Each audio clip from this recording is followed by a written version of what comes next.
প্রিয় দর্শক বন্ধুরা, শ্রোতা বন্ধুরা, আমেরিকা ও ইসরায়েলের ইরানে হামলার 40 দিন পর যুদ্ধবিরতি কার্যকর হয়েছে, তাও বেশ কিছুদিন। এর মধ্যে আমেরিকা ইরানের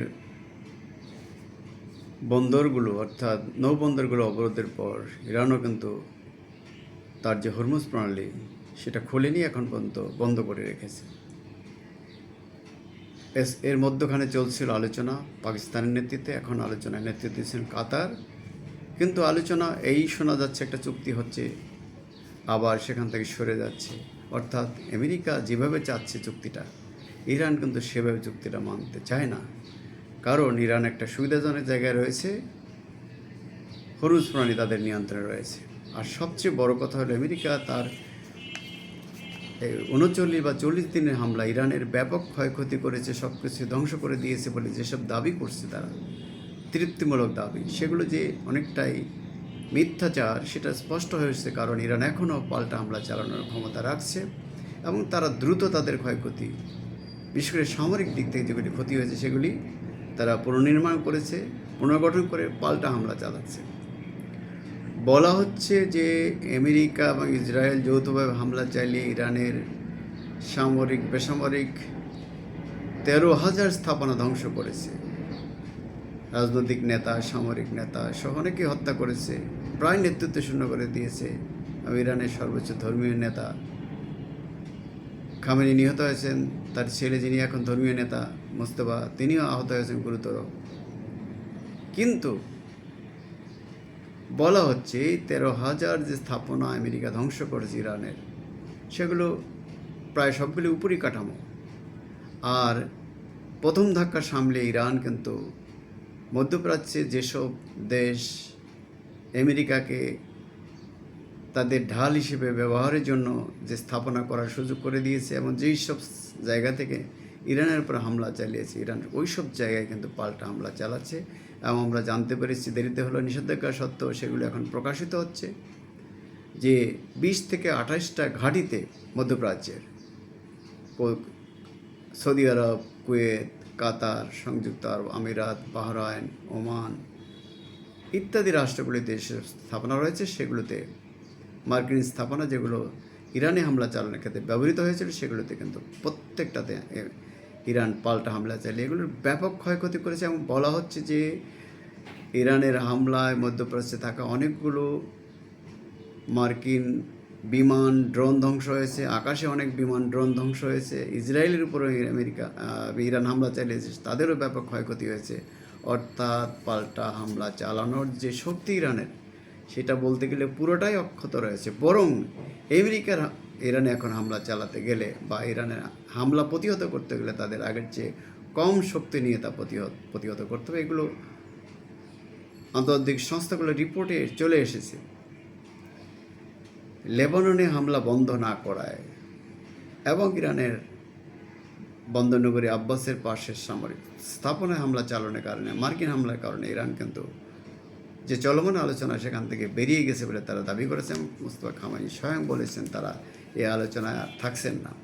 কিন্তু মার্কিন প্রেসিডেন্ট ট্রাম্প মুখ রক্ষার জন্য বা যে কোনো কারণে হোক, তিনি যতই দ্রুত চুক্তি করার ইরান রাজি এই সেই বলে কথা বলছেন, বাস্তবে কিন্তু ভিন্নটা। ট্রাম্প বলছেন যে ইরান আলোচনা থেকে সরে যায়নি এবং আলোচনা চলছে, অনেক দূর তারা অগ্রসর হচ্ছে খুব শান্তিপূর্ণভাবে, খুব ভালোভাবে।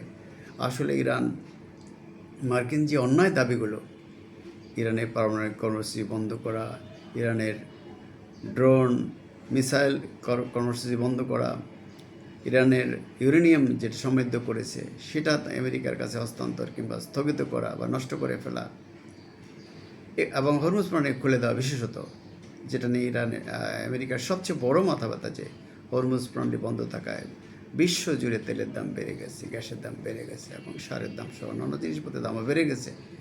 এবং এর দায় চাপছে আমেরিকা ইসরায়েলের উপরে।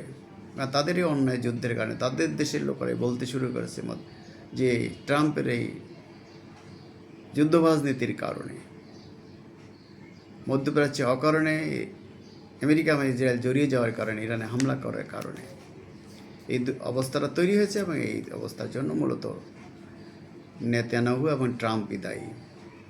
কারণ ট্রাম্প চাচ্ছেন পাগল প্রায় হয়ে তিনি যুদ্ধ থেকে বেরিয়ে আসতে, তিনি হয় একটা চুক্তি করে, কিন্তু ইরান সেই সুযোগ দিচ্ছে না আমেরিকাকে, তার মুখ রক্ষারও সুযোগ দিচ্ছে না। কারণ ইরানে অনেক ক্ষতি তারা করেছে, তাদের অনেক সম্পত্তি তারা জব্দ করে রেখেছে, ইরান এগুলো খুলতে চায়, তাদের উপর অনেকগুলো নিষেধাজ্ঞা, শত শত নিষেধাজ্ঞা দিয়ে রেখেছে আমেরিকা অন্যায়ভাবে। সেটা থেকে ইরান বেরিয়ে আসতে চায়। একটা ধনী তেল গ্যাস সমৃদ্ধ রাষ্ট্রকে তারা দরিদ্র বানিয়ে রেখেছে।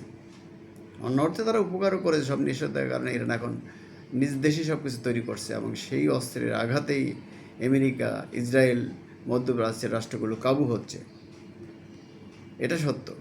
কিন্তু তারপরও ইরানের ধনী রাষ্ট্র তারা কেন গরিব করে রেখেছে আমেরিকা? স্বার্থ একটাই, ইরান মধ্যপ্রাচ্যের একটিমাত্র রাষ্ট্র যারা ইসরায়েলকে মধ্যপ্রাচ্যে গাজায় বা ফিলিস্তিনিদের স্বার্থ হানির ক্ষেত্রে যে গুরুত্বপূর্ণ ভূমিকা রেখেছে, ন্যাক্কারজনক ভূমিকা ইসরায়েল রয়েছে, সেটাকে তারা পছন্দ করছে না। তারা ফিলিস্তিনি রাষ্ট্র প্রতিষ্ঠা করতেছে, এটা তারা বারবার বলছে। মধ্যপ্রাচ্যের অন্যান্য রাষ্ট্রগুলো একটি ফিলিস্তিনি রাষ্ট্র প্রতিষ্ঠার মাধ্যমে মধ্যপ্রাচ্যের সমস্যার সমাধান চাইলেও কার্যত তারা আমেরিকা বা ইসরায়েলের সাথে সম্পর্ক স্থাপন করে, আব্রাহাম চুক্তি করে তারা সেখানে ব্যালেন্স করতে চাইছে। একমাত্র রাষ্ট্র ইরানই চাচ্ছে না। আর ইরানের এই যে না চাওয়াটা, দৃঢ় অবস্থান, ইতিহাস ঐতিহ্যের প্রতি তাদের যে শ্রদ্ধা, মাথা নত না করার যে তাদের প্রতিজ্ঞা, সেখানে তার অবস্থান অক্ষুণ্ণ রেখেছে। এটা মধ্যপ্রাচ্যের রাষ্ট্রগুলো, সৌদি আরব, কুয়েত, কাতার, সংযুক্ত আমিরাত সহ, জর্ডান, এগুলো সহ আমেরিকা এবং ইসরায়েল এই বোধ জাগতে হবে যে ইরানকে এইভাবে মাথা নত করা যাবে না, ধ্বংস করা যাবে না, শাসন ব্যবস্থার পরিবর্তন করা যাবে না, বরং ইরানের আগে যে কোনো সময়ের চেয়ে এখন পর্যন্ত আরও বেশি তারা সুসংহত, তারা দেশপ্রেমিক, দেশকে ভালোবাসে, দেশের জাতিকে ভালোবাসে, তারা পরাধীনতা চায় না, খ্রিস্টান এবং ইহুদি শক্তির কাছে তারা মাথা নত করতে চায় না, মুসলিম শক্তির পুনর্জাগরণ চায়। ইরান সেই জায়গাটা রয়েছে এবং সৌদি আরব, কুয়েত, কাতার, আমিরাত, জর্ডান সহ এই রাষ্ট্রগুলো মূলত মাথা নত করে তাদের বাদশাহী শাসনতন্ত্র বজায় রাখার জন্য, নিজের দেশের স্বাধীনতা, সার্বভৌমত্ব, জনগণের অধিকার ক্ষুণ্ণ করে তারা আমেরিকার ন্যাক্কারজনক দালালি, ইসরায়েলের ন্যাক্কারজনক দালালি করে যাচ্ছে গোপনে গোপনে। সংযুক্ত আরব আমিরাত ইরানে হামলাও চালিয়েছে, সৌদি আরবও সেই হামলায় মদত জুগিয়েছে। এখন তাদের সেই শিক্ষা পাওয়ার সময় এসেছে।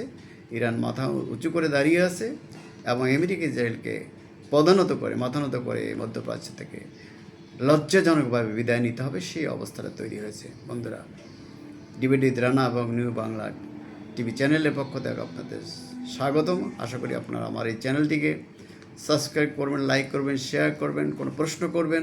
অবশ্যই আপনারা কী চান, মধ্যপ্রাচ্যে কোন পথে সমাধান চান, সে বিষয়গুলো বলবেন এবং কমেন্টস করবেন। আমি আবারও আপনার সাথে দেখা হবে আমার নতুন কোনো বিষয় নিয়ে, নতুন কোনো এপিসোডে। ততক্ষণ পর্যন্ত আমরা ভালো থাকতে চাই। আসসালামু আলাইকুম।